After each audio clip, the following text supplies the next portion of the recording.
Hello everybody and welcome to your no-nonsense beginner guide to playing the Leningrad Dutch. This underrated opening weapon comes after white plays pawn up to d4 and we respond pawn to f5, marking the Dutch defense. We're controlling the very important e4 square, and most people here just play a move like pawn c4 or knight to f3, which will be what most of the video is about. But real quick, one very important sideline here is the Staunton gambit with pawn up to e4. What you'll do here is you have to accept the pawn. Now white can try knight to c3, try to win it back, we'll simply defend knight to f6 here, and now white can try bishop to g5 to try and attack our knight and win the pawn, and the best move here is to not get greedy and just let them have it with pawn to g6. Reason being, after this trade and they win the pawn back, even though we're not up any material, we can simply go bishop to g7 and we have a very easy game here. We're going to castle, we're going to play pawn to f5, and white is actually the one lagging behind in development. Now let's get onto the main line here with the move pawn up to c4, taking space in center,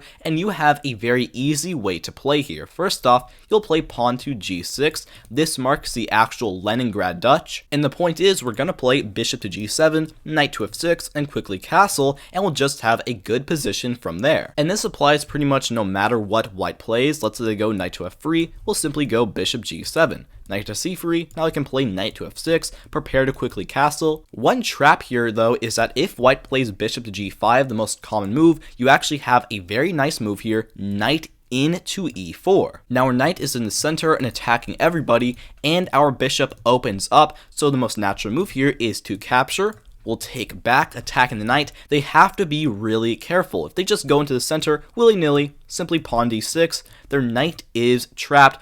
All the squares are covered, bishop covers this one, there is really no hope for them, they're losing a piece. So the more natural move here is to instead back up to d2 and attack the pawn, but we actually are going to gain a pawn here because we can take this guy. And after knight takes, we can take the pawn on b2 as well, attack the rook, they'll likely slide it over, and now we can back up all the way to g7. We can quickly castle here, and though we're not completely winning, we are up a pawn with a good position. So that is one very common trap to keep in mind, but most people just play a move like bishop to f4 here. You can now simply castle, and after like pawn to e3, what is our plan here now? It is to go pawn to d6, and we're going to support the pawn to e5 push. Depending on what your opponent plays, this can be easier or harder, but pawn to e5 is your main plan. And this is how you're going to do it. Let's say white develops, you're first going to start pawn to c6. Control both these very important squares. Mostly the b5 square though, that way the knight cannot come to the very annoying square there, which would kind of mess our setup up. From here, we're going to play the very odd queen to e8.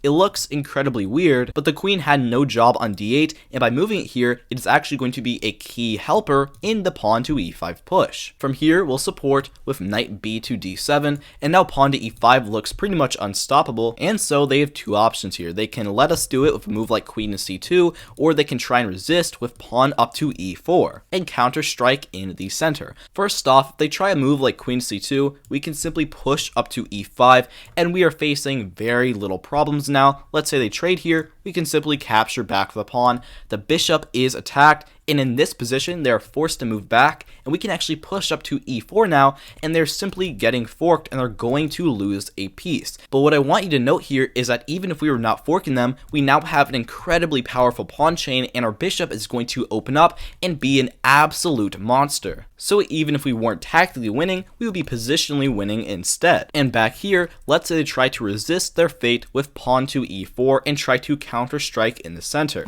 And while this looks good, in 94% of games here, white is going to blunder, because after we capture of the pawn, what white almost never notices here is that our rook actually opens up, and almost everybody here plays knight takes on e4, which is a blunder because we simply capture and the bishop is attacked. They have no way to defend it and take our knight, and if they try to take the rook, a simple pawn to d5, and in this trade, the rook is going to be forced to move away, and we can then simply capture, and we are up a piece here. We are doing great. The only way they really could survive here is to instead take with the bishop, but after the same trade here, after like rook takes to try and defend, we can simply play a move knight to f6. Rook is attacked, it must move back, and we can now simply play queen to f7, and we're once again just doing great here. We have good development. We'll quickly go bishop to g4. We have potential attacks with our queen and rook on the f file, and we have a great game ahead of us. And also don't forget we're actually attacking the c4 pawn as well.